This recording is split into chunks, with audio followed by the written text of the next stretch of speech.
Friends, ladies craze ಚಾನಲ್ಗೆ ನಿಮ್ಮೆಲ್ಲರಿಗೂ ಸ್ವಾಗತ. ಇವತ್ತಿನ ವಿಡಿಯೋದಲ್ಲಿ ನಾವು ಅಂಬ್ರೆಲಾ ಫ್ರಾಕ್ನ ಕಟ್ಟಿಂಗ್ ಯಾವ ರೀತಿ ಮಾಡೋದು ಅನ್ನೋದನ್ನು ನೋಡೋಣ. ಪೂರ್ತಿ ಡೀಟೇಲ್ ಆಗಿ ಇವತ್ತಿನ ವಿಡಿಯೋದಲ್ಲಿ ಅಂಬ್ರೆಲಾ ಫ್ರಾಕ್ನ ಕಟ್ಟಿಂಗ್ ನಿಮಗೆ ತೋರಿಸ್ಕೊಡ್ತೀನಿ. ಈ ಅಂಬ್ರೆಲಾ ಫ್ರಾಕ್ ಸ್ಟಿಚ್ ಮಾಡೋದಕ್ಕೆ ನಾನು ತಗೊಂಡಿರುವಂಥದ್ದು ಟೋಟಲಿ 2.75 ಮೀಟರ್, 2 ಮೀಟರ್ ಮತ್ತು 75 ಸೆಂಟಿಮೀಟರ್ನಷ್ಟು ಬಟ್ಟೆ ತಗೊಂಡಿನಿ. ಇದನ್ನು ನಾನು 12 ವರ್ಷದ ಹುಡುಗಿಗೆ ಈ ಅಂಬ್ರೆಲಾ ಫ್ರಾಕನ್ನು ಸ್ಟಿಚ್ ಮಾಡಾಕ್ತೀನಿ. ದೊಡ್ಡವ್ರಿಗೆ ಸ್ಟಿಚ್ ಮಾಡಬೇಕಂದ್ರೆ 3.5 ಮೀಟ್ರ್ ಬಟ್ಟೆ ಬೇಕು. 10 ರಿಂದ 13, 14 ವರ್ಷದ ಹುಡುಗಿಯರಿಗೆ ನೀವು ಆರಾಮಾಗಿ 3.25 ಮೀಟ್ರ್ ಅಥವಾ 3 ಮೀಟರ್ ಬಟ್ಟೆಯಲ್ಲಿ ಈ ಅಂಬ್ರೆಲಾ ಫ್ರಾಕನ್ನು ಸ್ಟಿಚ್ ಮಾಡ್ಬೋದು. ನಾನೀಗ ಫ್ಯಾಬ್ರಿಕ್ನ ಒಂದು ಎಂಡ್ಗೆ ಬಟ್ಟೆಯನ್ನು 4 ಲೇಯರ್ಸ್ನಲ್ಲಿ ಫೋಲ್ಡ್ ಮಾಡ್ಕೋತೀನಿ. ಮೊದಲಿಗೆ ನಾವು ಟಾಪ್ ಪಾರ್ಟನ್ನು ಸ್ಟಿಚ್ ಮಾಡ್ಕೋಬೇಕು. ಅದಕ್ಕಿಂತಲೂ ಮುಂಚೆ ಮೇಜರ್ಮೆಂಟ್ಸ್ಗಳನ್ನು ತೋರಿಸ್ಬಿಡ್ತೀನಿ. ಈ ಅಂಬ್ರೆಲಾ ಫ್ರಾಕ್ನ ಮೇಜರ್ಮೆಂಟ್ಸ್ ಯಾವ ರೀತಿ ಐತಿ ಮತ್ತು ಜೊತೆಗೆ ಯಾವ ರೀತಿಯಾಗಿ ನೀವು ಮೇಜರ್ಮೆಂಟನ್ನು ತಗೋಬೇಕು ಅದನ್ನು ಕೂಡ ನಿಮಗೆ ತಿಳಿಸ್ಕೊಡ್ತೀನಿ. ಹಾಗೆ ಯಾವ ರೀತಿ ಮೇಜರ್ಮೆಂಟ್ ತಗೋಬೇಕು, ಬಾಡಿ ಮೇಜರ್ಮೆಂಟ್ ಅಂಬ್ರೆಲಾ ಫ್ರಾಕ್ಗೆ ಅಂತ ಒಂದು ವಿಡಿಯೋವನ್ನು ಮಾಡೀನಿ.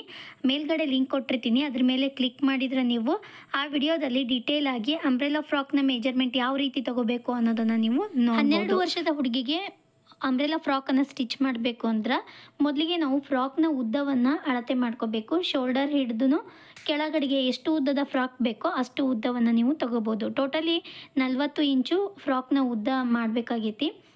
ಫ್ರಾಕ್ನ ಉದ್ದ 40 ಇಂಚು. ಇದರಲ್ಲಿ ಟಾಪ್ ಪಾರ್ಟು ಮತ್ತು ಸ್ಕರ್ಟ್ ಪಾರ್ಟ್ ಎರಡು ಬರ್ತಾವೆ ಅಂಬ್ರೆಲಾ ಫ್ರಾಕಲ್ಲಿ. ಟಾಪ್ ಪಾರ್ಟ್ನ ಉದ್ದವನ್ನು ನಾನು 12 ಇಂಚ್ ಇಟ್ಕೋತೀನಿ ಮತ್ತು ಸ್ಕರ್ಟ್ ಪಾರ್ಟ್ನ ಉದ್ದವನ್ನು 40ರಲ್ಲಿ 12 ಇಂಚ್ ಮೈನಸ್ ಮಾಡಿದ್ರೆ 28 ಇಂಚ್ ಆಯಿತು. ನೆಕ್ಸ್ಟ್ ಚೆಸ್ಟ್ನ ಅಳತೆ 12 ವರ್ಷದ ಹುಡುಗಿಯ ಚೆಸ್ಟ್ನ ಅಳತೆ 28 ಇಂಚ್ ಐತಿ. ಹಾಗೆ ಸೊಂಟದ ಅಳತೆ 24 ಇಂಚು. ಈ ರೀತಿಯಾಗಿ ನೀವು ಅಳತೆಗಳನ್ನು ತಗೋಬೇಕು. ಈಗ ಫ್ಯಾಬ್ರಿಕ್ನ ಒಂದು ಎಂಡನ್ನು ಈ ರೀತಿ 4 ಲೇಯರ್ಸ್ನಲ್ಲಿ ಫೋಲ್ಡ್ ಮಾಡ್ಕೋತೀನಿ. ಯಾಕಂದರೆ ಟಾಪ್ ಪಾರ್ಟ್ನ ಫ್ರಂಟ್ ಪಾರ್ಟ್ ಮತ್ತು ಬ್ಯಾಕ್ ಪಾರ್ಟ್ಸ್ಗಳನ್ನು ಒಟ್ಟಿಗೆ ಕಟ್ ಮಾಡ್ಕೋತೀವಿ. ಅದಕ್ಕೋಸ್ಕರ ಫ್ರಾಕ್ನ ಟಾಪ್ ಪಾರ್ಟನ್ನು ಮೊದಲಿಗೆ ಕಟ್ ಮಾಡ್ಕೊಳ್ಳೋಣ. ಟೋಟಲಿ ಫ್ರಾಕ್ನ ಉದ್ದ 40 ಇಂಚ್ ಐತಿ. ಅದರಲ್ಲಿ ಟಾಪ್ ಪಾರ್ಟ್ನ ಉದ್ದ 12 ಇಂಚ್ ಐತಿ. ಈಗ 12 ಇಂಚ್ಗೆ ನಾವು ನೋಡಿರಿ ಈ ರೀತಿ 4 ಲೇಯರ್ಸ್ನಲ್ಲಿ ಫೋಲ್ಡ್ ಮಾಡ್ಕೊಂಡಿನಿ. ನನ್ನ ಕಡೆಗೆ ಫೋಲ್ಡೆಡ್ ಸೈಡ್ ಐತಿ, ಇನ್ನೊಂದು ಕಡೆಗೆ ಕೈ ಇಟ್ಟಿನಲ್ಲ ಆ ಕಡೆಗೆ ಓಪನ್ ಸೈಡ್ಸ್ ಅದಾವು. ಈಗ ಮೊದಲಿಗೆ ನಾವು ಚೆಸ್ಟ್ನ ಮಾರ್ಕಿಂಗ್ ಮಾಡ್ಕೊಳ್ಳೋಣ. ಯಾವ ರೀತಿ ಅಂತ ತೋರಿಸ್ತೀನಿ, ಝೂಮ್ ಮಾಡಿ ಕ್ಲಿಯರಾಗಿ ತೋರಿಸ್ತೀನಿ ನಿಮ್ಗೆ. ಈಗ ನನ್ನ ಕಡೆಗೆ ಫೋಲ್ಡೆಡ್ ಸೈಡ್ ಐತಿ. ಫೋಲ್ಡೆಡ್ ಸೈಡ್ ಕಡೆಯಿಂದ ನಾನು ಚೆಸ್ಟ್ನ ಅಳತೆಯನ್ನು ಮಾರ್ಕ್ ಮಾಡ್ಕೋತೀನಿ. ಚೆಸ್ಟ್ನ ಅಳತೆ 28 ಇಂಚ್ ಐತಿ. ಎದೆ ಸುತ್ತಳತೆ 28 ಇಂಚ್ ಐತಿ. ಅದರ 4ನೇ ಭಾಗಕ್ಕೆ ನಾವು ಚೆಸ್ಟ್ನ ಅಳತೆಯನ್ನು ಮಾರ್ಕ್ ಮಾಡ್ಕೋಬೇಕು. 28 ಇಂಚಿನ 4ನೇ ಭಾಗ 7 ಇಂಚು. 7 ಇಂಚ್ಗೆ ಮಾರ್ಕ್ ಮಾಡ್ಕೊಳ್ಳೋಣ. ಫೋಲ್ಡೆಡ್ ಸೈಡ್ ಕಡೆಯಿಂದ ನಾನು 7 ಇಂಚ್ಗೆ ಈ ರೀತಿ ಫೋಲ್ಡೆಡ್ ಸೈಡಿಂದ ಮಾರ್ಕ್ ತಗೋತೀನಿ. ಓಪನ್ ಸೈಡ್ ಕಡೆಗೆ 7 ಇಂಚು, 2 ಇಂಚು ಮಾರ್ಜಿನ್. ಈ ರೀತಿಯಾಗಿ ಚೆಸ್ಟ್ನ ಮಾರ್ಕಿಂಗ್ ಮಾಡ್ಕೊಂಡಾದಮೇಲೆ ಸೊಂಟದ ಅಳತೆಯನ್ನು ಮಾರ್ಕ್ ಮಾಡ್ಕೋಬೇಕು. ಅದಕ್ಕಿಂತಲೂ ಮುಂಚೆ ಟಾಪ್ ಪಾರ್ಟ್ನ ಉದ್ದವನ್ನು ಮಾರ್ಕ್ ಮಾಡ್ಕೊಳ್ಳೋಣ. ಟಾಪ್ ಪಾರ್ಟ್ನ ಉದ್ದವನ್ನು ನಾವು 12 ಇಂಚ್ ರೆಡಿ ಮಾಡಬೇಕು. 12 ಇಂಚು ಪ್ಲಸ್ 1 ಇಂಚ್ ಎಕ್ಸ್ಟ್ರಾ ಹೊಲಿಗೆ ಮಾರ್ಜಿನ್ಗಾಗಿ ಟೋಟಲಿ 13 ಇಂಚು ಟಾಪ್ ಪಾರ್ಟ್ನ ಉದ್ದವನ್ನು ಮಾರ್ಕ್ ಮಾಡ್ಕೋತೀನಿ. ಈಗ ಈ ಭಾಗದಲ್ಲಿ ನಾವು ಸೊಂಟದ ಅಳತೆಯನ್ನು ಮಾರ್ಕ್ ಮಾಡ್ಕೊಳ್ಳೋಣ. ಸೊಂಟದ ಅಳತೆ ಚೆಸ್ಟ್ನ ಅಳತೆ 7 ಇಂಚು ಪ್ಲಸ್ 2 ಇಂಚು ಮಾರ್ಜಿನ್ಗಾಗಿ. ಸೊಂಟದ ಅಳತೆ 24 ಇಂಚ್ ಐತಿ. ಅದರ 4ನೇ ಭಾಗ 6 ಇಂಚ್ ಆಯಿತು. 2 ಇಂಚು ಮಾರ್ಜಿನ್ಗಾಗಿ, 1 ಇಂಚು ಟಕ್ಸ್ಗಾಗಿ. ಈ ರೀತಿ ಸೊಂಟದ ಭಾಗದಲ್ಲಿ ಟೋಟಲಿ 3 ಇಂಚನ್ನು ಜಾಸ್ತಿ ತೊಗೊಂಡಿನಿ. ಸೊಂಟದ ಅಳತೆಯ 4ನೇ ಭಾಗಕ್ಕೆ 3 ಇಂಚು ಎಕ್ಸ್ಟ್ರಾ ತೊಗೊಂಡಿನಿ. ಈಗ 2 ಮಾರ್ಜಿನ್ ಲೈನ್ಸ್ಗಳನ್ನು ಸೇರಿಸ್ಕೊಂಡು ಈ ರೀತಿ ಬಾಕ್ಸ್ ಮಾಡಿಕೊಳ್ರಿ. ನೋಡಿರಿ ಈ ರೀತಿಯಾಗಿ ನಾವು ಮಾರ್ಕಿಂಗ್ಸ್ಗಳನ್ನು ಹಾಕೋಬೇಕು. ನೆಕ್ಸ್ಟು ಫೋಲ್ಡೆಡ್ ಸೈಡ್ ಕಡೆಯಿಂದ ಕೊರಳಿನ ಅಗಲವನ್ನು ಮಾರ್ಕ್ ಮಾಡ್ಕೊಳ್ಳೋಣ. ಇದು ನಾನು ಬೋಟ್ ನೆಕ್ ರೆಡಿ ಮಾಡಾಕ್ತೀನಿ. ಅದಕ್ಕಿಂತಲೂ ಮುಂಚೆ ಇದನ್ನು ಕಟ್ ಮಾಡಿ ಸಪ್ರೇಟ್ ಮಾಡ್ಕೊಂಬಿಡೋಣ. ಟಾಪ್ ಪಾರ್ಟ್ಗಾಗಿ ಏನು ಮಾರ್ಕ್ ಮಾಡ್ಕೊಂಡಿವಲ್ಲ ಅದನ್ನು ಸಪ್ರೇಟ್ ಮಾಡ್ಕೋತೀನಿ. ಅಂದರೆ ನಿಮಗೆ ತೋರ್ಸೋಕ್ಕೆ ನನಗೆ ಈಸಿ ಆಗ್ತೈತಿ. ಝೂಮ್ ಮಾಡಿ ಇನ್ನೂ ಚೆನ್ನಾಗಿ ತೋರಿಸ್ಬೋದು. ಅದಕ್ಕೋಸ್ಕರ ಟಾಪ್ ಪಾರ್ಟನ್ನು ಎಷ್ಟು ಉದ್ದ ಬೇಕೋ ಅಷ್ಟನ್ನು ಕಟ್ ಮಾಡ್ಕೊಂಡಿನಿ. ನೆಕ್ಸ್ಟ್ ನಾವೀಗ ಕೊರಳಿನ ಅಗಲವನ್ನು ಮಾರ್ಕ್ ಮಾಡ್ಕೋಬೇಕು. ನಾನು ಬೋಟ್ ನೆಕ್ ಮಾಡ್ತಾ ಇರೋದ್ರಿಂದ ಫೋಲ್ಡೆಡ್ ಸೈಡ್ ಕಡೆಯಿಂದ ನಾನು 12 ವರ್ಷದ ಹುಡುಗಿಗೆ ಈ ಫ್ರಾಕನ್ನು ಸ್ಟಿಚ್ ಮಾಡ್ತಾ ಇರೋದ್ರಿಂದ ಫೋಲ್ಡೆಡ್ ಸೈಡಿಂದ 3 ಇಂಚ್ಗೆ ಮಾರ್ಕ್ ಮಾಡ್ಕೊಂಡಿನಿ ಬೋಟ್ ನೆಕ್ಗಾಗಿ. ನೀವು ನಾರ್ಮಲ್ ಕೊರಳು ಸ್ಟಿಚ್ ಮಾಡೋಕತ್ತಿದ್ರಿಂದ ಫೋಲ್ಡೆಡ್ ಸೈಡಿಂದ 2 ಇಂಚ್ಗೆ ಮಾರ್ಕ್ ಮಾಡ್ಕೊಳ್ರಿ. ಶೋಲ್ಡರ್ 2.5 ತೊಗೊಂಡಿನಿ. ನೀವು ನಾರ್ಮಲ್ ಕೊರಳನ್ನು ಸ್ಟಿಚ್ ಮಾಡಾಕ್ತಿದ್ರಿಂದ 3 ಇಂಚು ಅಗಲದ ಶೋಲ್ಡರನ್ನು ತೊಗೊಳ್ರಿ. ನೆಕ್ಸ್ಟ್ ಶೋಲ್ಡರ್ ಪಾಯಿಂಟಿಂದ ಕೆಳಗಡೆಗೆ 6 ಇಂಚು ತೊಗೊಂಡಿನಿ ಆರ್ಮೋಲ್ಡ್ನ ಉದ್ದವನ್ನು. ನಾರ್ಮಲಾಗಿ 5 ಇಂಚ್ ತೊಗೋತೀವಿ ಚಿಕ್ಕ ಮಕ್ಕಳಿಗೆ, 1 ಇಂಚ್ ಎಕ್ಸ್ಟ್ರಾ, ಯಾಕಂದರೆ ಬೋಟ್ ನೆಕ್ಕಲ್ಲಿ 1 ಇಂಚ್ ಎಕ್ಸ್ಟ್ರಾ ಆರ್ಮೋಲ್ಡ್ನ ಉದ್ದವನ್ನು ತೊಗೋಬೇಕು. ನೆಕ್ಸ್ಟ್ 1.5 ಇಂಚ್ಗೆ ಆರ್ಮೋಲ್ಡನ್ನು ಈ ರೀತಿಯಾಗಿ ರೌಂಡ್ ಶೇಪ್ ಮಾಡ್ಕೋತೀನಿ. ಫ್ರಂಟ್ ಪಾರ್ಟ್ ಮತ್ತು ಬ್ಯಾಕ್ ಪಾರ್ಟ್ಸ್ಗಳನ್ನು ಒಟ್ಟಿಗೆ ಕಟ್ ಮಾಡ್ತಾ ಇರೋದ್ರಿಂದ ನಾನು 1.5 ಇಂಚ್ಗೆ ರೌಂಡ್ ಶೇಪ್ ಮಾಡ್ಕೊಂಡಿನಿ ಆರ್ಮೋಲ್ಡನ್ನು. ನೆಕ್ಸ್ಟ್ ಎರಡನ್ನೂ ಸಪ್ರೇಟ್ ಮಾಡಿ ಫ್ರಂಟ್ ಪಾರ್ಟ್ಗೆ 1 ಇಂಚ್ಗೆ ರೌಂಡ್ ಶೇಪನ್ನು ಮಾಡ್ಕೋಬೇಕು. ನೆಕ್ಸ್ಟ್ ಕೊರಳಿನ ಉದ್ದ 4 ಇಂಚು, ಬೋಟ್ ನೆಕ್ಕಾಗಿ ಕೊರಳಿನ ಉದ್ದ 4 ಇಂಚು. ನಾರ್ಮಲ್ ಕೊರಳು ಸ್ಟಿಚ್ ಮಾಡಾಕ್ತಿದ್ರಿ ಅಂದರೆ 5ರಿಂದ 5.5 ಇಂಚು ತೊಗೋಬೋದು ಉದ್ದವನ್ನು. ಅಲ್ಲಿ ಕೊರಳಿನ ಅಗಲ ಕಡಿಮೆ ಬರ್ತೈತಿ ನಾರ್ಮಲ್ ಕೊರಳಲ್ಲಿ. ಈಗ ಈ ರೀತಿಯಾಗಿ ಬೋಟ್ ಶೇಪ್ ತೊಗೊಂಡಿನಿ. ಈಗ ಟಾಪ್ ಪಾರ್ಟ್ನ ಕಟಿಂಗ್ ಪೂರ್ತಿಯಾಗಿ ಮುಗೀತು. ಈಗ ಇದನ್ನು ಕಟ್ ಮಾಡ್ಕೊಳ್ಳೋಣ.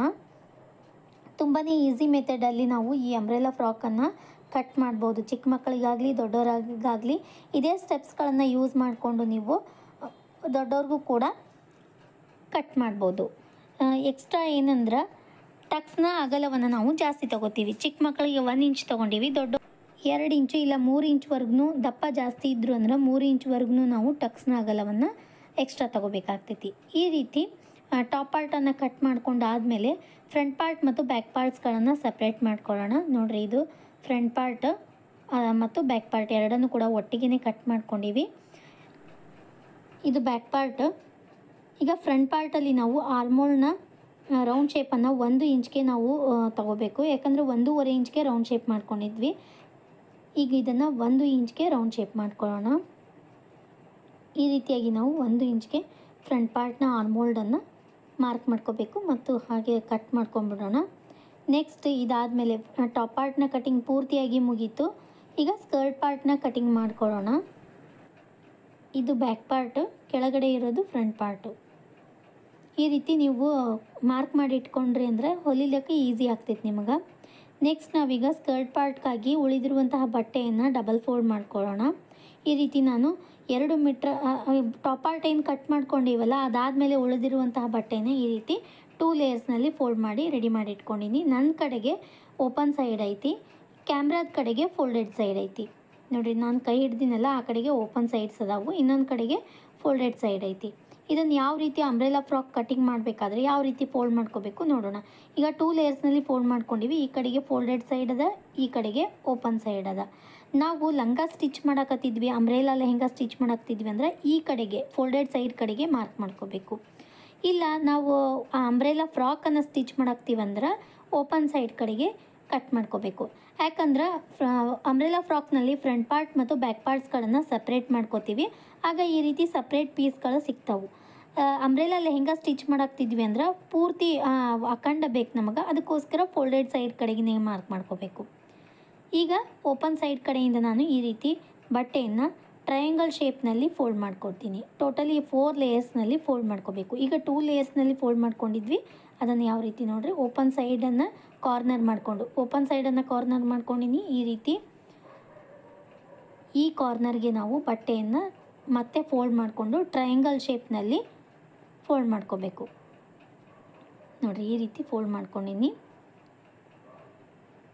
ಈ ರೀತಿ ಫೋಲ್ಡ್ ಮಾಡ್ಕೊಂಡಾದಮೇಲೆ ಈಗ ಟೋಟಲಿ ಟ್ರಯಾಂಗಲ್ ಶೇಪ್ನಲ್ಲಿ 4 ಲೇಯರ್ಸ್ ಅದಾವು. ಈ ರೀತಿ ಟ್ರಯಾಂಗಲ್ ಶೇಪ್ನಲ್ಲಿ ಫೋಲ್ಡ್ ಮಾಡ್ಕೊಂಡಾದಮೇಲೆ ಕರೆಕ್ಟಾಗಿ ಎಲ್ಲಿನೂ ಕೂಡ ಹೆಚ್ಚು ಕಡಿಮೆ ಆಗದೇ ಇರೋ ಹಾಗೆ ನೀವು ಕರೆಕ್ಟಾಗಿ ಜೋಡಿಸ್ಕೊಳ್ರಿ ಬಟ್ಟೆಯನ್ನು. ಪನ್ನ ಜಾಸ್ತಿ ಇರೋದ್ರಿಂದ ಟ್ರಯಾಂಗಲ್ ಶೇಪ್ ಆದಮೇಲೂ ಕೂಡ ಕೆಳಗಡೆಗೆ ಇನ್ನೂ ಬಟ್ಟೆ ಜಾಸ್ತಿ ಉಳಿದೈತಿ. ಈಗ ನೆಕ್ಸ್ಟ್ ಟಾಪ್ ಪಾರ್ಟ್ ತೊಗೊಳ್ರಿ. ಟಾಪ್ ಪಾರ್ಟ್ ತೊಗೊಂಡಾದ್ಮೇಲೆ ಸೈಡಲ್ಲಿ 1 ಇಂಚ್ ನಾವು ಎಕ್ಸ್ಟ್ರಾ ಟಕ್ಸ್ಗಾಗಿ ಎಕ್ಸ್ಟ್ರಾ ಬಿಟ್ಟಿದ್ವಲ್ಲ ಅದನ್ನು ಮಾತ್ರ ನಾವು ಫೋಲ್ಡ್ ಮಾಡ್ಕೋಬೇಕು. ಟಕ್ಸ್ಗಾಗಿ ಬಿಟ್ಟಿರುವಂತಹ ಎಕ್ಸ್ಟ್ರಾ ಪಾರ್ಟನ್ನು ಫೋಲ್ಡ್ ಮಾಡಿಕೊಂಡು ಈಗ ಈ ಕೆಳಗಡೆಗೆ ಕಾರ್ನರ್ಗೆ ನಾವು ಟಾಪ್ ಪಾರ್ಟ್ನ ಕೆಳಗಡೆಯ ಭಾಗವನ್ನು ಕರೆಕ್ಟಾಗಿ ಎಲ್ಲಿ ಮ್ಯಾಚ್ ಆಗುತ್ತೋ ಅಲ್ಲಿವರೆಗೂ ಈ ರೀತಿ ಜೋಡಿಸ್ಕೊತಾ ಹೋಗಬೇಕು. ಈಗ ಇಲ್ಲಿಗೆ ಟಾಪ್ ಪಾರ್ಟ್ನ ಸೊಂಟದ ಭಾಗ ಮತ್ತು ಸ್ಕರ್ಟ್ ಪಾರ್ಟ್ನ ಸೊಂಟದ ಭಾಗ ಕರೆಕ್ಟಾಗಿ ಮ್ಯಾಚ್ ಆಗ್ತೈತಿ. ಅಲ್ಲಿಗೆ ನಾನು ಒಂದು ಮಾರ್ಕ್ ಹಾಕೋತೀನಿ. ಟಾಪ್ ಪಾರ್ಟ್ನಲ್ಲಿ ಸೈಡ್ಗೆ ನಾವು 1 ಇಂಚ್ ಎಕ್ಸ್ಟ್ರಾ ಬಿಟ್ಟಿರ್ತೀವಲ್ಲ ಟಕ್ಸ್ಗಾಗಿ, ಅದನ್ನು ಮಾತ್ರ ಫೋಲ್ಡ್ ಮಾಡ್ಕೋಬೇಕು. ಟಕ್ಸ್ಗಾಗಿ ಎಷ್ಟು ಮಾರ್ಜಿನ್ ಬಿಟ್ಟಿರ್ತೀವೋ ಅಷ್ಟನ್ನು ಫೋಲ್ಡ್ ಮಾಡಿಕೊಂಡು ಈ ರೀತಿ ಸೊಂಟದ ಭಾಗವನ್ನು ಮಾರ್ಕ್ ಮಾಡ್ಕೊಳ್ರಿ. ಈಗ ನೆಕ್ಸ್ಟ್ ಈ ಕಾರ್ನರಿಂದ ಎರಡೂ ಕಡೆಗೂ ಕೂಡ ಸೇಮ್ ಡಿಫ್ರೆನ್ಸ್ ಇರಬೇಕು, ಹೆಚ್ಚು ಕಡಿಮೆ ಇರಬಾರ್ದು. ಸ್ವಲ್ಪ ಓಪನ್ ಸೈಡ್ ಕಡೆಗೆ ಒಂದು 1/2 ಇಂಚ್ ಮೇಲ್ಗಡೆ ತೊಗೊಂಡ್ರೂ ಕೂಡ ಬರ್ತೈತಿ. ಮೇಲ್ಗಡೆ ತಗೊಂಡು ಸ್ವಲ್ಪ ರೌಂಡ್ ಶೇಪ್ ತಗೋಬೇಕು. ಎರಡು ಕಾರ್ನರ್ ಕೂಡ ಸೇಮ್ ಇರಬೇಕು ಮತ್ತು ಓಪನ್ ಸೈಡಲ್ಲಿ ಸ್ವಲ್ಪ ಒಂದು ಅರ್ಧ ಇಂಚ್ನಷ್ಟು ಮೇಲ್ಗಡೆ ತಗೊಳ್ರಿ. ಈಗ ಇನ್ನೂ ನಿಮಗೆ ಡಿಟೇಲ್ ಆಗಿ ತೋರಿಸ್ಬೇಕು ಅಂದ್ರೆ ಸಮೀಪಿಂದ ತೋರಿಸ್ತೀನಿ ಯಾವ ರೀತಿಯಾಗಿ ನಾವು ಈ ಕಾರ್ನರನ್ನು ಮಾರ್ಕ್ ಮಾಡ್ಕೋಬೇಕಂತೇಳಿ. ನೋಡಿರಿ, ಈಗ ಈ ಕಾರ್ನರಿಂದ ಎರಡು ಸೈಡಲ್ಲೂ ಕೂಡ ಕರೆಕ್ಟಾಗಿ ಮೇಜರ್ಮೆಂಟ್ ಇರಬೇಕು. ಅಳತೆ ಎರಡು ಕಡೆ ಸೇಮ್ ಇರಬೇಕು. 9.5 ಇಂಚ್ ಐತಿ, ಆದ್ರೂ ಕೂಡ ಮೇಲ್ಗಡೆ ಒಂದು ಅರ್ಧ ಇಂಚ್ ತೊಗೊಂಡಿನಿ. ಮೊದಲಿಗೆ ಕರೆಕ್ಟ್ ಮಾಡ್ಕೊಳ್ರಿ. ಅದಾದಮೇಲೆ ಅರ್ಧ ಇಂಚು ಓಪನ್ ಸೈಡ್ ಕಡೆಗೆ ಮೇಲ್ಗಡೆ ತೊಗೋಬೇಕು. ಕೆಳಗೆ ತೊಗೋಬಾರ್ದು, ಮೇಲ್ಗಡೆ ತೊಗೋಬೇಕು. ಅಂದ್ರೆ ನಮ್ಮ ಅಂಬ್ರೆಲಾ ಶೇಪ್ ಕರೆಕ್ಟಾಗಿ ಬರ್ತೈತಿ ಸ್ಟಿಚ್ ಮಾಡಿದಾದಮೇಲೆ. ಈಗ ನೆಕ್ಸ್ಟ್ ಸ್ಕರ್ಟ್ ಪಾರ್ಟ್ನ ಉದ್ದವನ್ನು ಮಾರ್ಕ್ ಮಾಡ್ಕೋಬೇಕು. ಸ್ಕರ್ಟ್ ಪಾರ್ಟ್ನ ಉದ್ದ ನಾನು ಹೇಳಿರೋ ಹಾಗೆ 28 ಇಂಚು ಉದ್ದ ಬೇಕು. ಸ್ಕರ್ಟ್ ಪಾರ್ಟ್ನ ಉದ್ದ 1 ಇಂಚ್ ಎಕ್ಸ್ಟ್ರಾ, ಟೋಟಲಿ 29 ಇಂಚ್ಗೆ ನಾನು ಮಾರ್ಕ್ ಮಾಡ್ಕೊಳಕತ್ತೀನಿ.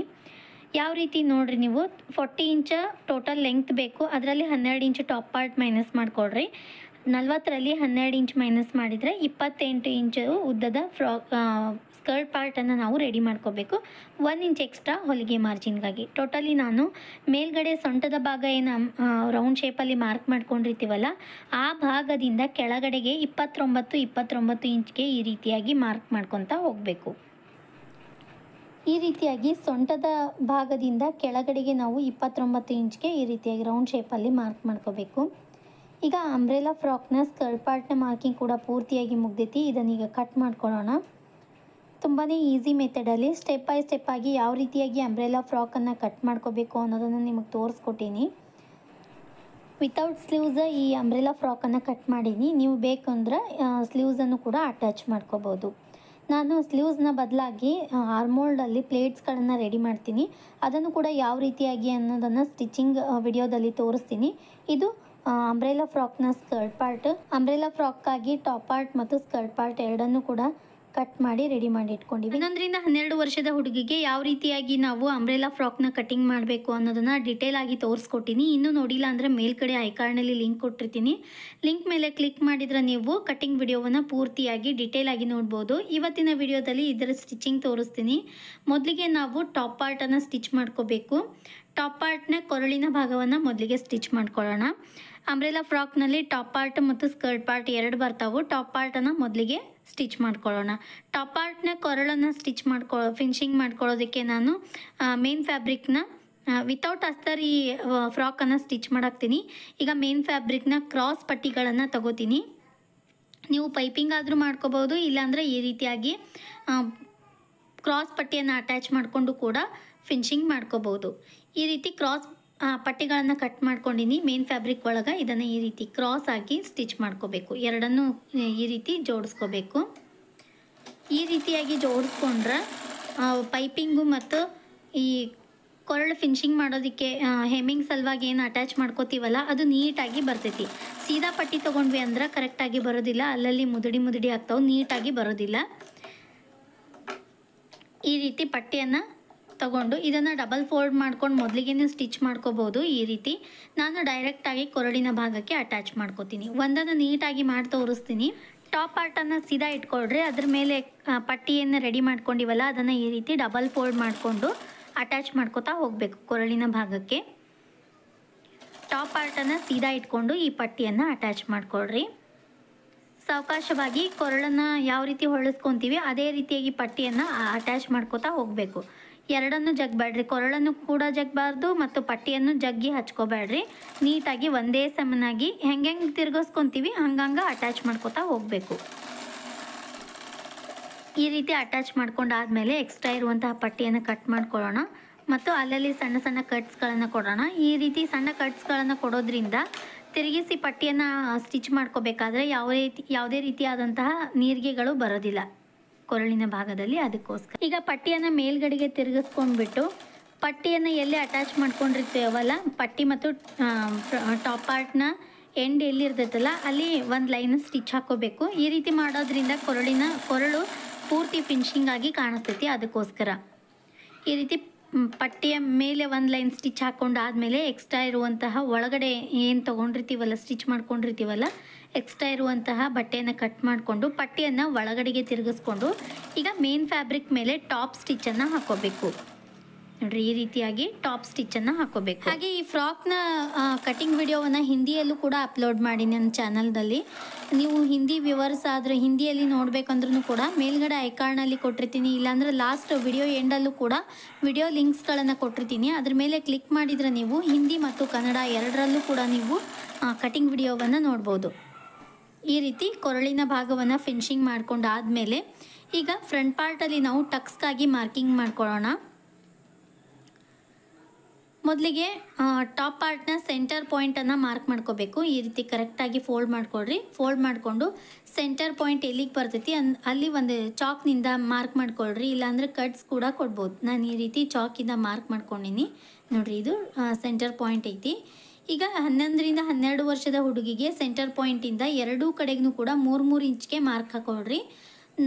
4.5ರಿಂದ 5 ಇಂಚು ಉದ್ದದ ಟಕ್ಸನ್ನು ಸ್ಟಿಚ್ ಮಾಡ್ಕೋಬೇಕು.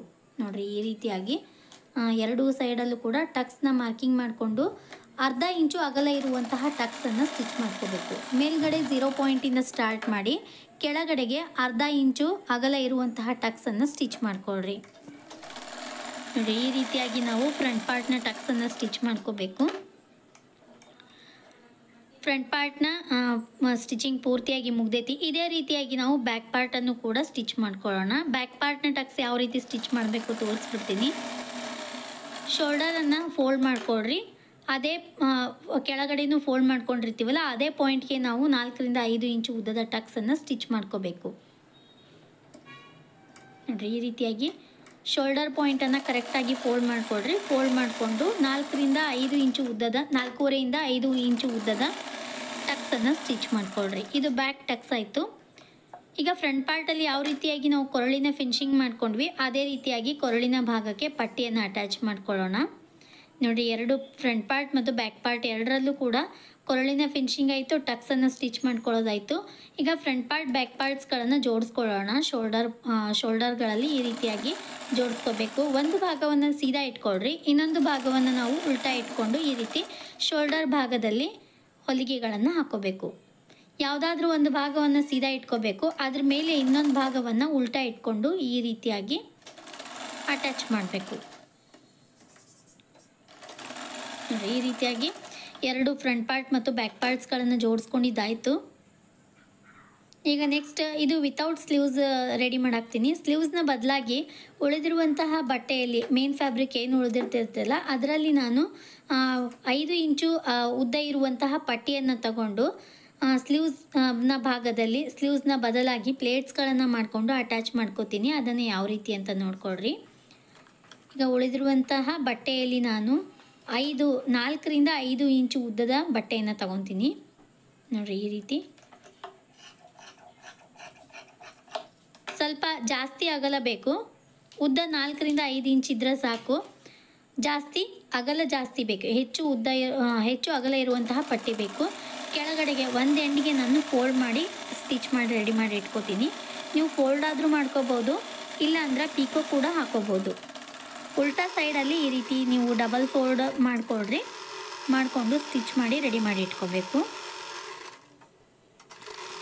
ಈಗ ಇದು ಪಟ್ಟಿಯನ್ನು ನಾನು 2 ಸ್ಲೀವ್ಸ್ಗಳಲ್ಲಿ ಅಟ್ಯಾಚ್ ಮಾಡ್ಕೋತೀನಿ. ಅದು ಯಾವ ರೀತಿ ಅನ್ನೋದನ್ನು ನೋಡಿರಿ. ಪಟ್ಟಿಯನ್ನು ಉಲ್ಟಾ ಇಟ್ಬಿಟ್ಟು ಕೆಳಗಡೆಗೆ ಒಂದು ಲೈನ್ ಫೋಲ್ಡ್ ಮಾಡಿಕೊಂಡು ಕೆಳಗಡೆಗೆ ಒಂದು ಲೈನ್ ಸ್ಟಿಚ್ ಹಾಕ್ಕೊಂಡಿನಿ. ಈಗ ಟಾಪ್ ಪಾರ್ಟನ್ನು ಸೀದಾ ಇಟ್ಕೊಳ್ರಿ. ಈ ಪಟ್ಟಿಯನ್ನು ಈ ರೀತಿ ಉಲ್ಟಾ ಇಟ್ಕೋಬೇಕು. ಮೊದಲು 1-2 ಇಂಚು ಸೀದಾ ಹೊಲಿಗೆ ಹಾಕ್ಕೊಳ್ರಿ. ನೋಡಿರಿ ಈ ರೀತಿಯಾಗಿ ಸೀದಾ ಹೊಲಿಗೆ ಹಾಕ್ಕೊಂಡು ಆಮೇಲೆ ಪ್ಲೇಟ್ಸ್ಗಳನ್ನು ಮಾಡ್ಕೊಳ್ರಿ. ಈ ರೀತಿ ಆರ್ಮೋಲಲ್ಲಿ ನಾವು ಪ್ಲೇಟ್ಸ್ಗಳನ್ನು ಮಾಡ್ಕೋತಾ ಹೋಗಬೇಕು. ಬಟ್ಟೆ ಜಾಸ್ತಿ ಇತ್ತು ಅಂದ್ರೆ ಸಮೀಪ ಮಾಡ್ಕೊಳ್ರಿ. ಬಟ್ಟೆ ಕಡಿಮೆ ಇತ್ತು ಅಂದ್ರೆ ಸ್ವಲ್ಪ ದೂರ ಮಾಡ್ಕೋಬೋದು. ನೀರಿಗೆಗಳು ಜಾಸ್ತಿ ಆಯಿತು ಅಂದ್ರೆ ತೋಳು ಚೆನ್ನಾಗಿ ಕಾಣಿಸ್ತೈತಿ. ತೋಳಿನ ಬದಲಾಗಿ ಈ ರೀತಿಯಾಗಿ ನಾನು ಪ್ಲೇಟ್ಸ್ಗಳನ್ನು ಮಾಡಿಕೊಂಡು ಸ್ಲೀವ್ಸ್ ಮಾಡ್ಕೊಂಡಿನಿ. ಮಕ್ಕಳಿಗೆ ತುಂಬ ಚೆನ್ನಾಗಿ ಕಾಣಿಸ್ತೈತಿ ಈ ರೀತಿಯಾದಂತಹ ಸ್ಲೀವ್ಸ್ಗಳು. ನೋಡಿರಿ ಈ ರೀತಿಯಾಗಿ ಆರ್ಮೋಲಲ್ಲಿ ಈ ಪಟ್ಟಿಯನ್ನು ಪ್ಲೇಟ್ಸ್ಗಳನ್ನಾಗಿ ಮಾಡ್ಕೋತಾ ಅಟ್ಯಾಚ್ ಮಾಡ್ಕೋತೀನಿ. ನೋಡಿರಿ ಒಂದು ಭಾಗದಲ್ಲಿ ನಾನು ಪ್ಲೇಟ್ಸ್ಗಳನ್ನು ಮಾಡಿ ರೆಡಿ ಮಾಡಿ ತೋರಿಸ್ತೀನಿ. ಈಗ ಮತ್ತೆ ಕೊನೆಗೆ ಬಂದಾಗ ಇನ್ನೊಂದು ಆರ್ಮೋಲ್ನ ಕೊನೆಗೆ ಬಂದಾಗ ಮತ್ತು 2 ಇಂಚ್ವರೆಗೂ ನೀವು ಯಾವುದೇ ಪ್ಲೇಟ್ಸ್ ಇಲ್ಲದೇ ಸೀದಾ ಹೊಲಿಗೆ ಹಾಕ್ಕೊಳ್ರಿ. ಲಾಸ್ಟಲ್ಲಿ 2 ಇಂಚು ಮತ್ತು ಸೀದಾ ಹೊಲಿಗೆ ಹಾಕ್ಕೊಳ್ರಿ. ಎಕ್ಸ್ಟ್ರಾ ಇರುವಂತಹ ಪಟ್ಟಿಯನ್ನು ಕಟ್ ಮಾಡ್ಕೊಳ್ಳೋಣ. ನೋಡಿ, ಈ ರೀತಿಯಾಗಿ ಸ್ಲೀವ್ಸ್ ತುಂಬ ಚೆನ್ನಾಗಿ ಬಂದೈತಿ. ಇದೇ ರೀತಿಯಾಗಿ ನೀವು ಎಕ್ಸ್ಟ್ರಾ ಬಟ್ಟೆ ಇತ್ತು, ಮೇನ್ ಫ್ಯಾಬ್ರಿಕ್ ಇತ್ತು, ಇಲ್ಲಾಂದ್ರೆ ಅದರ ಮೇನ್ ಫ್ಯಾಬ್ರಿಕ್ನ ಯಾವುದಾದ್ರೂ ಕಲರ್ ಕಾಂಬಿನೇಷನ್ ಮಾಡ್ಕೊಂಬಿಟ್ಟು ಈ ರೀತಿಯಾಗಿ ನೀವು ಮಕ್ಕಳ ಡ್ರೆಸ್ಗಳಿಗೆ ತೋಳುಗಳನ್ನು ಅಟ್ಯಾಚ್ ಮಾಡ್ಬೋದು. ತೋಳನ್ನ ಬದಲಾಗಿ ಈ ರೀತಿ ಪ್ಲೇಟ್ಸ್ಗಳನ್ನು ಮಾಡಿಕೊಂಡು ಅಟ್ಯಾಚ್ ಮಾಡ್ಬೋದು. ಅದೇ ರೀತಿಯಾಗಿ ಇನ್ನೊಂದು ಆರ್ಮೋಲಲ್ಲೂ ಕೂಡ ನಾನು ಪ್ಲೇಟ್ಸ್ಗಳನ್ನು ಮಾಡಿ ಅಟ್ಯಾಚ್ ಮಾಡ್ಕೋತೀನಿ ತೋಳಿನ ಬದಲಾಗಿ. ಹಾಗೆ ನನ್ನ ಚಾನಲಲ್ಲಿ ನೀವು ಕಿಡ್ಸ್ಗಳ ಡ್ರೆಸ್ ಸ್ಟಿಚಿಂಗ್ಗಳನ್ನು ನೋಡ್ಬೋದು. ಒಂದೇ ಪ್ಲೇಲಿಸ್ಟಲ್ಲಿ ಬಹಳಷ್ಟು ಕಿಡ್ಸ್ಗಳ ಡ್ರೆಸ್ ವಿಡಿಯೋಸ್ಗಳನ್ನು ಒಂದೇ ಪ್ಲೇಲಿಸ್ಟಲ್ಲಿ ಅಪ್ಲೋಡ್ ಮಾಡೀನಿ. ಆ ಲಿಂಕನ್ನು ಲಾಸ್ಟಲ್ಲಿ ಕೊಟ್ಟಿರ್ತೀನಿ ಈ ವಿಡಿಯೋ ಎಂಡಲ್ಲಿ. ಚಿಕ್ಕ ಮಕ್ಕಳ ಲಂಗ ಬ್ಲೌಸ್ಗಳು, ಫ್ರಾಕ್ ಮತ್ತು ಬಾರ್ಡರ್ ಸ್ಯಾರಿಗಳಲ್ಲಿ ತುಂಬಾ ಸುಂದರವಾದಂತಹ ಕ್ರಾಪ್ ಟಾಪ್ ಮತ್ತು ಪ್ಲೇಟೆಡ್ ಲೆಹಂಗಾ ಯಾವ ರೀತಿ ಸ್ಟಿಚ್ ಮಾಡೋದು ಅನ್ನೋದನ್ನು ಕೂಡ ನೀವು ನೋಡ್ಬೋದು ನನ್ನ ಚಾನಲಲ್ಲಿ. ನೋಡಿರಿ, ಈ ರೀತಿಯಾಗಿ ಎರಡೂ ಸೈಡಲ್ಲೂ ಕೂಡ ಪ್ಲೇಟ್ಸ್ಗಳನ್ನು ಮಾಡಿಕೊಂಡು ತೋಳಿನ ಬದಲಾಗಿ ಪ್ಲೇಟ್ಸ್ ಸ್ಲೀವ್ಸ್ಗಳನ್ನು ರೆಡಿ ಮಾಡ್ಕೊಂಡಿನಿ. ಈಗ ಇದ್ರ ಕೆಳಗಡೆಗೆ ನಾವು ಸ್ಕರ್ಟ್ ಪಾರ್ಟನ್ನು ಅಟ್ಯಾಚ್ ಮಾಡ್ಕೋಬೇಕು. ಅದಕ್ಕಿಂತಲೂ ಮುಂಚೆ ಕರೆಕ್ಟಾಗಿ ಈಗ ಫ್ರಂಟ್ ಪಾರ್ಟ್ ಮತ್ತು ಬ್ಯಾಕ್ ಪಾರ್ಟ್ಸ್ಗಳನ್ನು ಈ ರೀತಿ ಕರೆಕ್ಟಾಗಿ ಫೋಲ್ಡ್ ಮಾಡ್ಕೊಳ್ರಿ. ಈಗ ನಾನು ಫ್ರಂಟ್ ಪಾರ್ಟನ್ನು ಫೋಲ್ಡ್ ಮಾಡ್ಕೊಂಡಿನಿ. ಫೋಲ್ಡ್ ಮಾಡಿಕೊಂಡು ಲಾಸ್ಟಲ್ಲಿ ಸೊಂಟದ ಭಾಗದಲ್ಲಿ ಒಂದು ಅರ್ಧ ಇಂಚಿನಷ್ಟು ಮೇಲ್ಗಡೆಗೆ ನಾವು ಕ್ರಾಸ್ ಆಗಿ ತಗೋಬೇಕು. ಇಲ್ಲಾಂದರೆ ಎರಡು ಸೈಡ್ಗಳು ಎಳಿ ಬೀಳ್ತಾವು ಎರಡು ಸೈಡ್ಸ್ಗಳಲ್ಲಿ. ಅದಕ್ಕೋಸ್ಕರ ಈ ರೀತಿಯಾಗಿ ಒಂದು ಅರ್ಧ ಇಂಚಿನಷ್ಟು ಮೇಲ್ಗಡೆಗೆ ತಗೊಂಡು ಕಟ್ ಮಾಡ್ಕೋಬೇಕು. ನೆಕ್ಸ್ಟ್ ಟಾಪ್ ಪಾರ್ಟ್ನ ಕೆಳಗಡೆಗೆ ಈ ಸ್ಕರ್ಟ್ ಪಾರ್ಟನ್ನು ಅಟ್ಯಾಚ್ ಮಾಡ್ಕೋಬೇಕು. ಫ್ರಂಟ್ ಪಾರ್ಟ್ ಮತ್ತು ಬ್ಯಾಕ್ ಪಾರ್ಟ್ಸ್ಗಳಲ್ಲಿ ಎರಡನ್ನೂ ಕೂಡ ಸಪ್ರೇಟಾಗಿ ಅಟ್ಯಾಚ್ ಮಾಡ್ಕೋಬೇಕು. ಅದಕ್ಕೋಸ್ಕರ ಟಾಪ್ ಪಾರ್ಟನ್ನು ಸೀದಾ ಇಟ್ಕೊಳ್ರಿ, ಅದ್ರ ಮೇಲೆ ಸ್ಕರ್ಟ್ ಪಾರ್ಟನ್ನು ಉಲ್ಟಾ ಇಟ್ಕೋಬೇಕು. ಟಾಪ್ ಪಾರ್ಟ್ನ ಕೆಳಗಡೆಗೆ ಸ್ಕರ್ಟ್ ಪಾರ್ಟ್ನ ಸೊಂಟದ ಭಾಗವನ್ನು ಅಟ್ಯಾಚ್ ಮಾಡ್ಕೋಬೇಕು.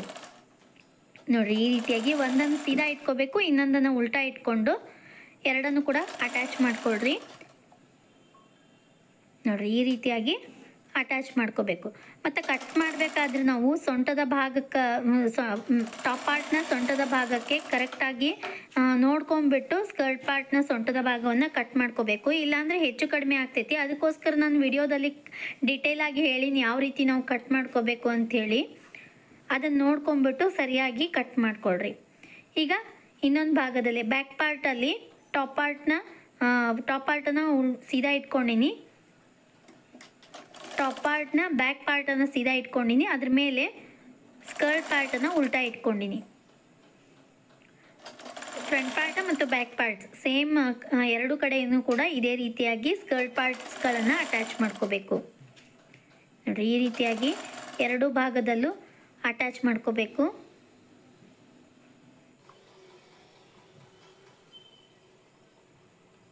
ಸ್ವಲ್ಪ ಏನಾದರೂ ಹೆಚ್ಚಿಗೆ ಬಂದಿತ್ತಂದ್ರೆ ಸೈಡಲ್ಲಿ ಒಂದು ಸಣ್ಣ ಪ್ಲೇಟನ್ನು ಕೊಡ್ರಿ, ಕೊಟ್ಟು ಅಟ್ಯಾಚ್ ಮಾಡಿಕೊಡ್ರಿ.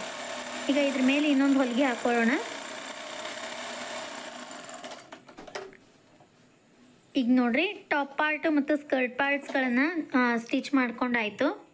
ನೋಡಿರಿ, ಈ ರೀತಿಯಾಗಿ ಸ್ಲೀವ್ಸ್ಗಳನ್ನು ಕೂಡ ಅಟ್ಯಾಚ್ ಮಾಡ್ಕೊಂಡಿವಿ. ಈಗ ನೆಕ್ಸ್ಟ್ ನಾವು ಎರಡು ಸೊಂಟದ ಭಾಗದಲ್ಲಿ ಲೇಸ್ಗಳನ್ನು ಅಂದ್ರೆ ಕಸಿಗಳನ್ನು ಅಟ್ಯಾಚ್ ಮಾಡ್ಕೊಳ್ಳೋಣ. ಅದಕ್ಕೋಸ್ಕರ ಉದ್ದ ಪಟ್ಟಿಯನ್ನು ತೊಗೊಂಡಿನಿ, ಸೀದಾ ಪಟ್ಟಿಯನ್ನು. ಅದನ್ನು ಈ ರೀತಿ ಒಂದು 3 ಇಂಚು ಅಗಲ ಇರುವಂತಹ ಪಟ್ಟಿಯನ್ನು ಈ ರೀತಿ ಡಬಲ್ ಫೋಲ್ಡ್ ಮಾಡಿಕೊಂಡು ಉಲ್ಟಾ ಫೋಲ್ಡ್ ಮಾಡಿಕೊಂಡು ಅಟ್ಯಾಚ್ ಮಾಡ್ಕೋಬೇಕು ಕಸಿಗಾಗಿ. ಇರಲಿಲ್ಲ ಅಂದ್ರೆ ಸೊಂಟದ ಭಾಗದಲ್ಲಿ ಒಂದೊಂದು ಸರ್ತಿ ಲೂಸ್ ಆಗಿಬಿಡ್ತಾವು. ಈ ಕಸಿ ಅಟ್ಯಾಚ್ ಮಾಡಿದ್ವಿ ಅಂದ್ರೆ ಕಟ್ಕೋಬೋದು, ಕಂಫರ್ಟ್ ಆಗಿರ್ತೈತಿ. ಅದಕ್ಕೋಸ್ಕರ ಈ ಫ್ರಾಕ್ಸ್ಗಳಲ್ಲಿ ನೀವು ಕಸಿ ಕಂಪಲ್ಸರಿಯಾಗಿ ಮಾಡಿದ್ರೇ ಒಳ್ಳೆಯದು. ನೋಡಿರಿ, ಈ ರೀತಿಯಾಗಿ ನಾನು ಕಸಿಯನ್ನು ರೆಡಿ ಮಾಡಿ ಇಟ್ಕೊಂಡಿನಿ. ಇದೇ ರೀತಿಯಾಗಿ ಇನ್ನೊಂದು ಕಸಿಯನ್ನು ಕೂಡ ರೆಡಿ ಮಾಡ್ಕೋತೀನಿ. ಎರಡು ಸೈಡ್ಸ್ಗಳನ್ನು ಅಟ್ಯಾಚ್ ಮಾಡ್ಕೊಳ್ಳೋದಕ್ಕಿಂತ ಮುಂಚೆ ನಾವು ಕಸಿಗಳನ್ನು ರೆಡಿ ಮಾಡ್ಕೋಬೇಕು. ಫ್ರಾಕ್ನ ಎರಡು ಸೈಡ್ಸ್ಗಳನ್ನು ಅಟ್ಯಾಚ್ ಮಾಡ್ಕೊಳ್ಳೋದಕ್ಕಿಂತ ಮುಂಚೆ. ಈಗ ಫ್ರಾಕ್ ತೊಗೊಂಡಿನಿ, ಫ್ರಾಕನ್ನು ಉಲ್ಟಾ ಮಾಡ್ಕೊಳ್ರಿ. ಉಲ್ಟಾ ಮಾಡಿಕೊಂಡು ಎರಡು ಸೈಡ್ಸ್ಗಳನ್ನು ಜೋಡಿಸ್ಕೋಬೇಕು. ತೋಳಿನ ಭಾಗದಿಂದ ಸ್ಟಾರ್ಟ್ ಮಾಡೋಣ. ನೋಡಿ, ಈ ರೀತಿಯಾಗಿ ಸರಿಯಾಗಿ ಕರೆಕ್ಟಾಗಿ ಎರಡು ಸೈಡ್ಸ್ಗಳನ್ನು ಜೋಡಿಸ್ಕೊಳ್ರಿ. ಜೋಡಿಸ್ಕೊಂಡು ಈಗ ಸೊಂಟದ ಭಾಗದಲ್ಲಿ ಕಸಿಯನ್ನು ಅಟ್ಯಾಚ್ ಮಾಡ್ಕೋಬೇಕು. ಉಲ್ಟಾ ಜೋಡಿಸ್ಕೊತಿರ್ತೀವಲ್ಲ, ಈಗ ಒಳಗಡೆಗೆ ಸೀದಾ ಪಾರ್ಟ್ಗೆ ಈ ರೀತಿ ಕಸಿಯನ್ನು ಅಟ್ಯಾಚ್ ಮಾಡ್ಕೋಬೇಕು. ಒಳಗಡೆಗೆ ಉಲ್ಟಾ ಸೈಡ್ ಸ್ಟಿಚ್ ಮಾಡ್ಕೋಬೇಕು. 2 ಸೈಡ್ಸ್ಗಳನ್ನು ಜೋಡಿಸ್ಬೇಕಾದ್ರೆ ಈ ಕಸಿಯನ್ನು ಅಟ್ಯಾಚ್ ಮಾಡ್ಕೋಬೇಕು. ಆಮೇಲೆ ಅಟ್ಯಾಚ್ ಮಾಡ್ತೀವಂದ್ರೆ ಬರಂಗಿಲ್ಲ, ಅದಕ್ಕೋಸ್ಕರ ನೋಡ್ರಿ ಈ ರೀತಿಯಾಗಿ 2 ಸೈಡ್ಸ್ಗಳನ್ನು ಜೋಡಿಸ್ಕೋಬೇಕು. ನಾನು ಜಸ್ಟ್ ಲಾಸ್ಟಲ್ಲಿ ಒಂದೊಂದು ಸ್ಟಿಚ್ ಹಾಕ್ಕೊಂಡು ತೋರ್ಸಾಕತ್ತೀನಿ. ಇದಾದಮೇಲೆ ನೀವು ಫಿಟ್ಟಿಂಗ್ ಮಾಡ್ಕೋಬೋದು. ಚೆಸ್ಟ್ನ ಅಳತೆ ಮತ್ತು ಸೊಂಟದ ಅಳತೆಯ ಪ್ರಕಾರ ಮಾರ್ಕಿಂಗ್ಸ್ಗಳನ್ನು ಹಾಕ್ಕೊಂಡು ಫಿಟ್ಟಿಂಗ್ ಮಾಡಿಕೊಡ್ರಿ. ಸೊಂಟದ ಭಾಗದವರೆಗೂ ಮಾತ್ರ ನಾವು ಫಿಟ್ಟಿಂಗ್ ಮಾಡ್ಕೋಬೇಕು. ಸ್ಕರ್ಟ್ ಪಾರ್ಟಲ್ಲಿ ಫಿಟ್ಟಿಂಗ್ ಮಾಡ್ಕೊಳ್ಳೋ ಅವಶ್ಯಕತೆ ಇಲ್ಲ. ಅಂಬ್ರೆಲಾ ಫ್ರಾಕ್ನಲ್ಲಿ ಅಥವಾ ಯಾವುದೇ ರೀತಿಯಾದ ಫ್ರಾಕ್ನಲ್ಲಿ ಕೆಳಗಡೆಗೆ ಫಿಟ್ಟಿಂಗ್ ಮಾಡ್ಕೊಳ್ಳೋ ಅವಶ್ಯಕತೆ ಇಲ್ಲ. ಬಾಡಿ ಪಾರ್ಟ್ಸ್ಗಳಲ್ಲಿ ಮಾತ್ರ ಫಿಟ್ಟಿಂಗ್ ಮಾಡ್ಕೋಬೇಕು. ತೋಳು ಮತ್ತು ಚೆಸ್ಟ್ ಹಾಗೆ ಸೊಂಟದ ಭಾಗದ ಅಳತೆಗಳನ್ನು ಸರಿಯಾಗಿ ಮಾರ್ಕಿಂಗ್ಸ್ಗಳನ್ನು ಮಾಡಿಕೊಂಡು ನೀವು ಫಿಟ್ಟಿಂಗ್ ಮಾಡ್ಕೋಬೋದು. ನೋಡಿರಿ ಈ ರೀತಿಯಾಗಿ ಕಸಿಗಳನ್ನು ಒಳಗಡೆಗೆ ಇಟ್ಕೊಂಡ್ಬಿಟ್ಟು ಫ್ರಾಕ್ನ ಉಲ್ಟಾ ಸೈಡ್ 2 ಸೈಡ್ಸ್ಗಳನ್ನು ಅಟ್ಯಾಚ್ ಮಾಡ್ಕೋಬೇಕು. ಹಾಗೆ ಈ ಸ್ಟಿಚಿಂಗ್ ವಿಡಿಯೋವನ್ನು ನಾನು ಹಿಂದಿಯಲ್ಲೂ ಕೂಡ ಅಪ್ಲೋಡ್ ಮಾಡ್ತೀನಿ. ಹಾಗೆ ಲಾಸ್ಟ್ ವಿಡಿಯೋಸ್ಗಳಲ್ಲಿ ಇದಕ್ಕಿಂತಲೂ ಮುಂಚೆ ಬ್ಲೌಸ್ನ 4 ಟಕ್ಸ್ ಬ್ಲೌಸ್ನ ಕಟಿಂಗ್ ಮತ್ತು ಸ್ಟಿಚಿಂಗ್ ವಿಡಿಯೋವನ್ನು ಕೂಡ ಅಪ್ಲೋಡ್ ಮಾಡೀನಿ. ಹಾಗೆ ಪಫ್ ಸ್ಲೀವ್ಸ್ಗಳನ್ನು ಅಪ್ಲೋಡ್ ಮಾಡೀನಿ. ಬ್ಯಾಕ್ ನೆಕ್ಸ್ಗಳನ್ನು ಕೂಡ ಅಪ್ಲೋಡ್ ಮಾಡೀನಿ. ಆ ಎಲ್ಲ ವಿಡಿಯೋಸ್ಗಳನ್ನು ನೀವು ನೋಡಬೇಕು ಅಂದರೆ ನಮ್ಮ ಚಾನಲ್ಗೆ ಸಬ್ಸ್ಕ್ರೈಬ್ ಮಾಡ್ಕೋಬೇಕು. ಸಬ್ಸ್ಕ್ರೈಬ್ ಮಾಡ್ಕೊಳ್ಳೋದ್ರಿಂದ ನಾನು ಹಾಕುವಂತಹ ಎಲ್ಲ ವಿಡಿಯೋಸ್ಗಳ ನೋಟಿಫಿಕೇಷನ್ ನಿಮ್ಮ ಮೊಬೈಲ್ಗೆ ಬರ್ತೈತಿ. ನೋಡಿರಿ ಈ ರೀತಿಯಾಗಿ ನಾವು ಫ್ರಾಕನ್ನು ಸ್ಟಿಚ್ ಮಾಡಿ ರೆಡಿ ಮಾಡ್ಕೊಂಡಾಯಿತು. ಈಗ ಲಾಸ್ಟಲ್ಲಿ ಕೆಳಗಡೆಗೆ ನಾವು ಪೀಕೋನಾದರೂ ಹಾಕೋಬೋದು, ಇಲ್ಲಾಂದರೆ ಫೋಲ್ಡ್ ಮಾಡಿ ಕೂಡ ಸ್ಟಿಚ್ ಮಾಡ್ಕೋಬೋದು. ಈ ರೀತಿ ಡಬಲ್ ಫೋಲ್ಡ್ ಮಾಡಿಕೊಂಡು ಸ್ಟಿಚ್ ಕೂಡ ಮಾಡ್ಕೋಬೋದು, ಇಲ್ಲಾಂದರೆ ಪೀಕೋ ಕೂಡ ಹಾಕೋಬೋದು. ನಾನು ಡಬಲ್ ಫೋಲ್ಡ್ ಮಾಡ್ಕೊಂಡು ಸ್ಟಿಚ್ ಮಾಡ್ಕೋತೀನಿ. ಇದು ಲಾಸ್ಟ್. ಇದು ಈ ರೀತಿ ಫೋಲ್ಡ್ ಮಾಡ್ಕೊಂಡ್ವಿ ಅಂದ್ರೆ ಫ್ರಾಕ್ ಪೂರ್ತಿಯಾಗಿ ರೆಡಿ ಆಯಿತು. ನೋಡಿರಿ ಈ ರೀತಿಯಾಗಿ ಡಬಲ್ ಫೋಲ್ಡ್ ಮಾಡಿಕೊಂಡು ಸ್ಟಿಚ್ ಮಾಡ್ಕೊಂಡಿನಿ. ಇದೇ ರೀತಿಯಲ್ಲಿ ಕೆಳಗಡೆಗೆ ಫುಲ್ ಸ್ಟಿಚ್ ಮಾಡ್ಕೋಬೇಕು ನಾವು ಅಂಬ್ರೆಲಾ ಫ್ರಾಕ್ನ ಕೆಳಗಡೆಗೆ. ನೋಡಿರಿ ಅಂಬ್ರೆಲಾ ಫ್ರಾಕ್ ಈಗ ಪೂರ್ತಿಯಾಗಿ ರೆಡಿ ಆಗೈತಿ. ಈ ವಿಡಿಯೋ ನಿಮಗೆಲ್ಲ ಇಷ್ಟ ಆಯಿತು ಅಂದ್ಕೋತೀನಿ. ಇಷ್ಟ ಆಗಿದ್ರೆ ಲೈಕ್ ಮಾಡಿರಿ, ನಿಮ್ಮ ಫ್ರೆಂಡ್ಸ್ ಮತ್ತು ಫ್ಯಾಮಿಲಿ ಜೊತೆ ಶೇರ್ ಮಾಡಿಕೊಡ್ರಿ. ಹಾಗೆ ನಮ್ಮ ಚಾನಲ್ಗೆ ಸಬ್ಸ್ಕ್ರೈಬ್ ಮಾಡಿರಿ. ಸಬ್ಸ್ಕ್ರೈಬ್ ಮಾಡೋದ್ರಿಂದ ನಾನು ಹಾಕುವಂತಹ ಎಲ್ಲ ವಿಡಿಯೋಸ್ಗಳ ನೋಟಿಫಿಕೇಷನ್ ನಿಮ್ಮ ಮೊಬೈಲ್ಗೆ ಬರ್ತೈತಿ. ಈ ವಿಡಿಯೋವನ್ನು ನೋಡಿದ್ದಕ್ಕೆ ನಿಮ್ಮೆಲ್ಲರಿಗೂ ಧನ್ಯವಾದಗಳು.